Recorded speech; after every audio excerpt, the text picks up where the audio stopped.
Le conflit est déjà là, un continent où l'âge moyen est de 19 ans, gouverné par des hommes de 63 ans, des dirigeants nés avant l'indépendance, qui tiennent le pouvoir plus longtemps que leurs citoyens n'ont vécu.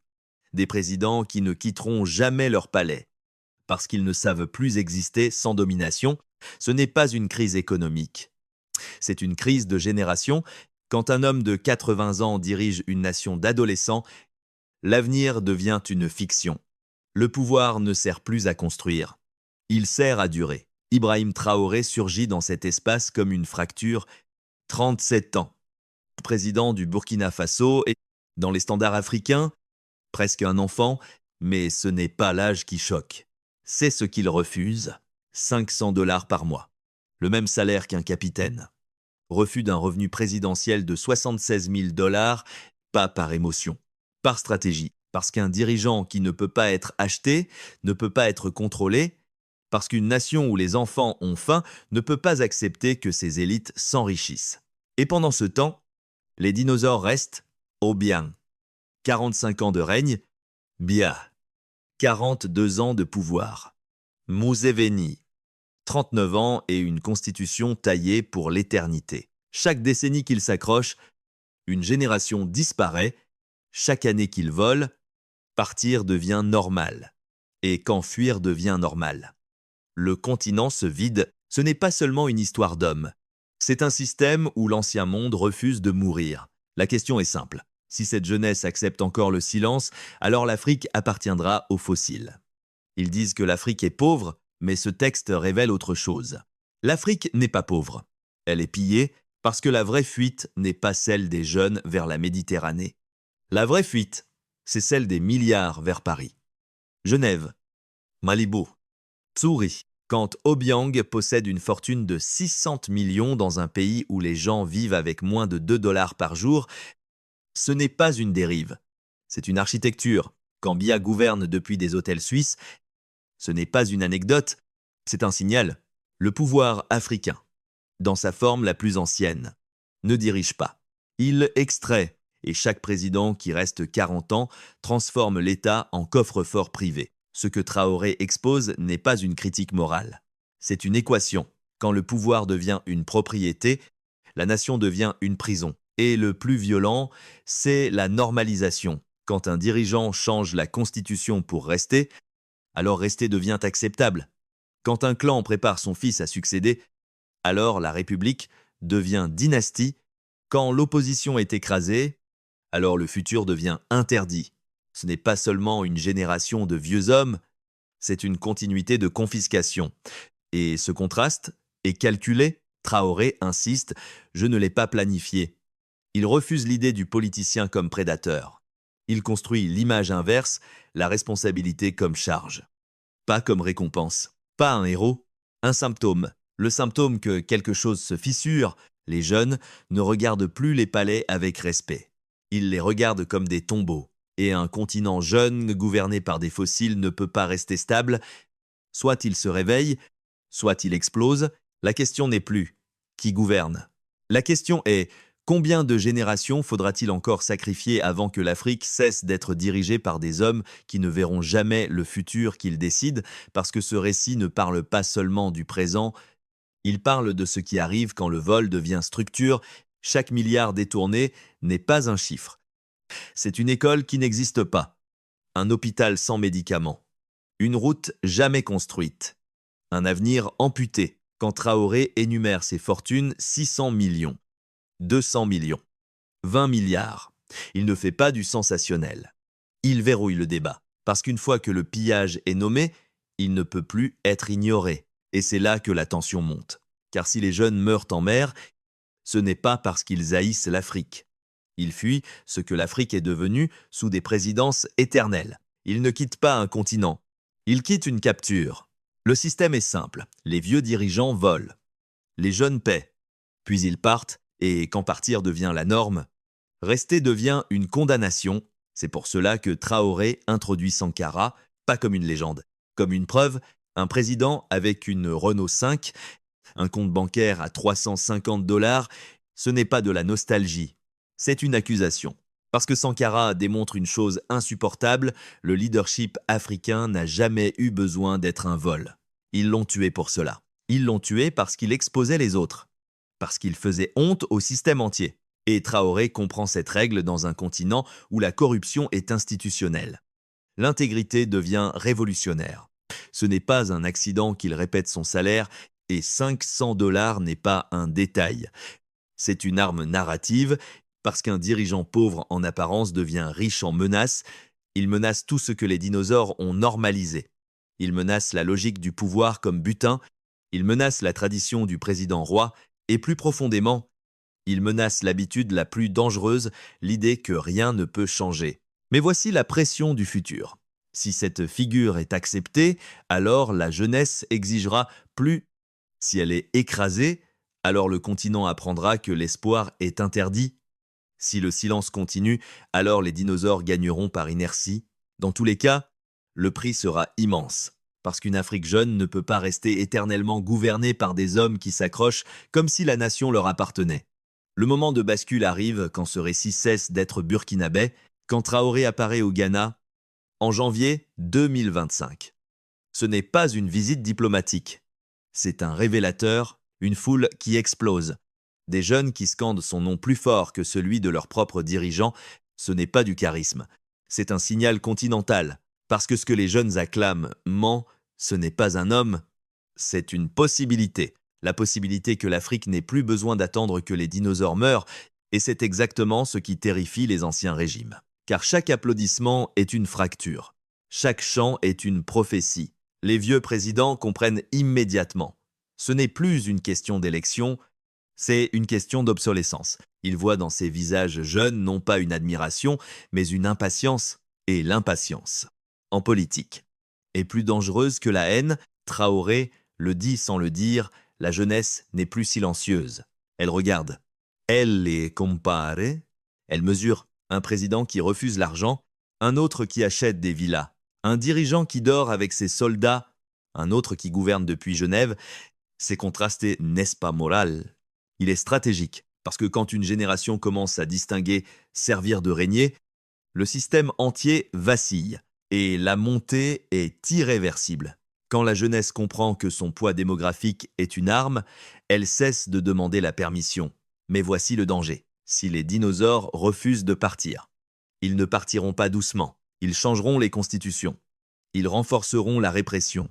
Ils utiliseront la peur, parce qu'un pouvoir qui dure 40 ans ne se rend jamais par élégance.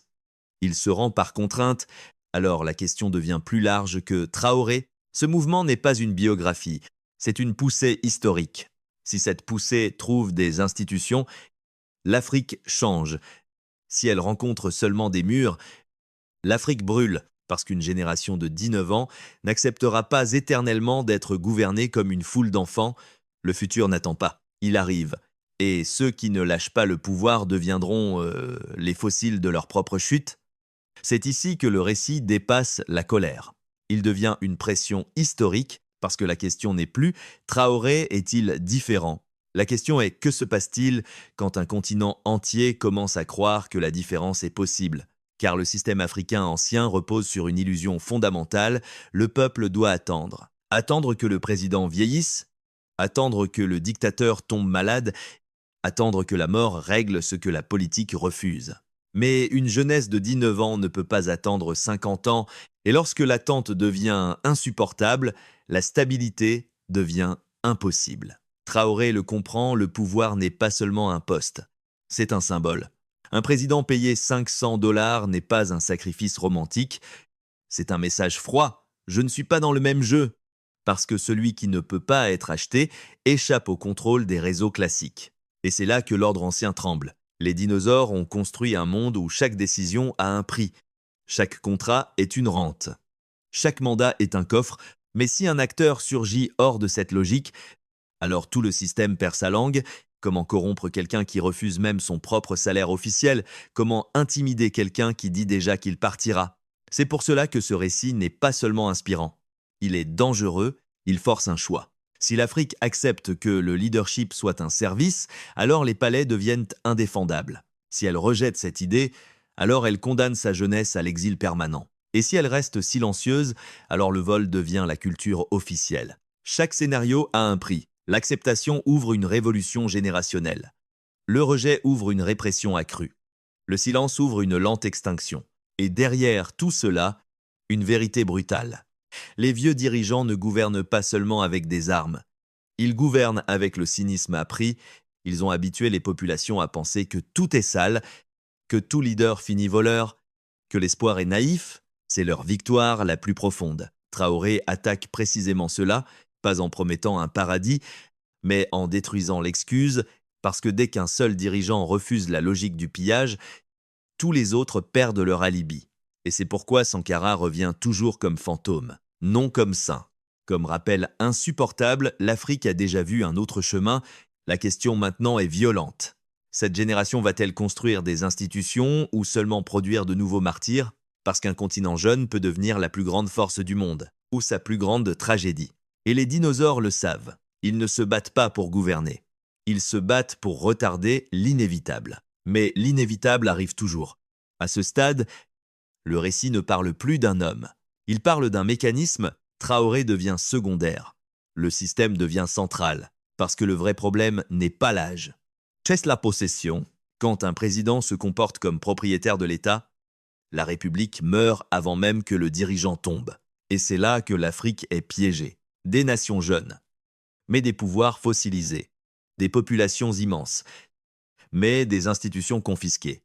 Un futur démographique gigantesque, sous des mains qui ne veulent que durer. Traoré dit « Je ne serai pas président pour toujours ». Cette phrase est un choc, car dans l'ancien système, le pouvoir n'a pas de fin.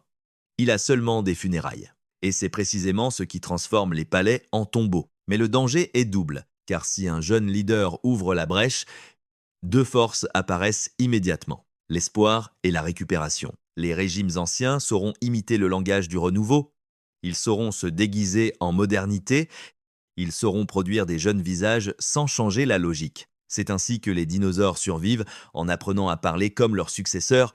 Donc la question devient institutionnelle. Est-ce que cette génération va construire des structures ou seulement des figures? Parce qu'un homme ne suffit pas, un symbole ne suffit pas. Si le système reste le même, alors le prochain Traoré deviendra le prochain Museveni. C'est la loi du pouvoir sans limite.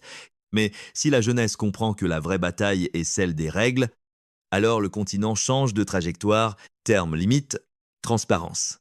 Contre-pouvoir, transmission. Le pouvoir qui accepte de finir devient pouvoir qui sert. Le pouvoir qui refuse de finir devient pouvoir qui vole. Et la pression du futur est mathématique. 2050, l'Afrique aura la plus grande force de travail sur Terre. Ce n'est pas une promesse, c'est un basculement mondial. Si cette jeunesse est libérée, l'Afrique transformera le siècle. Si elle est écrasée, elle fuira, se révoltera ou sombrera. Et les dinosaures, eux, jouent contre le temps. Ils savent qu'ils n'ont plus 50 ans. Alors ils volent plus vite, ils verrouillent plus fort, ils préparent leurs fils, parce que les dynasties ne sont pas une tradition. Elles sont une panique. Le vieux pouvoir ne prépare pas l'avenir. Il se protège du futur. Mais le futur arrive toujours, sans demander la permission. Alors le message final n'est pas un appel héroïque, c'est une mise en demeure. Traoré parle aux jeunes, mais derrière chaque phrase, il force une réalité. Vous êtes la majorité, vous êtes l'avenir, vous êtes déjà là. Et quand une génération cesse de croire qu'elle doit attendre, le pouvoir ancien n'a plus de refuge. Aux jeunes Africains, il ne dit pas espérer. Il dit refuser d'être invisible parce que la visibilité est politique. Le silence est un consentement. Et aux vieux dirigeants, ce n'est pas une insulte, c'est une échéance. Partez avec dignité ou restez comme des avertissements. Car l'histoire ne retient pas les années au pouvoir. Elle retient ce qui a été fait avec ce pouvoir. Et ce qui se dessine, c'est une fracture morale, servir ou régner, construire ou voler, transmettre ou s'accrocher. Chaque président africain est désormais placé devant cette question, et même l'Occident est interpellé, parce qu'un dictateur ne vole pas seul. Quand les milliards entrent dans les banques suisses, quelqu'un ouvre la porte. Quand les villas s'achètent à Malibu, quelqu'un signe le contrat. Quand les enfants des voleurs étudient dans les universités de luxe, quelqu'un encaisse les frais. Le pillage africain n'est pas isolé. Il est mondialisé. Donc, la révolution générationnelle ne sera pas seulement africaine. Elle forcera aussi le monde à choisir complice ou partenaire. Et c'est là que le récit devient plus grand que Burkina Faso, une Afrique jeune est en train de se lever. Pas parfaite, pas pure, mais irréversible. Le vieux continent politique s'éteint lentement. Le nouveau naît dans le bruit, la tension, l'exigence. La seule question est-ce que cette naissance se fera par institution ou par explosion? Parce qu'une jeunesse qui comprend sa force ne retourne jamais au sommeil. Le dernier point n'est pas un slogan, c'est une fatalité. L'Afrique est jeune. L'Afrique est immense.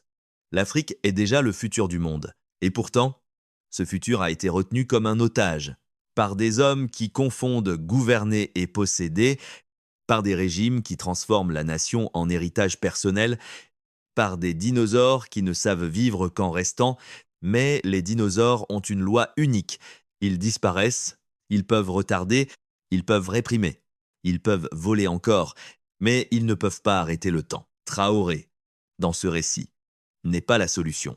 Il est le symptôme que la jeunesse africaine ne veut plus attendre la mort des anciens pour respirer. Il incarne une rupture simple. Le pouvoir peut être temporaire, le leadership peut être sobre, la fonction peut redevenir un service. Et cette idée, une fois née, est impossible à effacer. Parce que quand un peuple voit une alternative, il ne peut plus croire que tout est fatal. Alors voici la pression finale. Si l'Afrique choisit le renouvellement, elle devient puissance.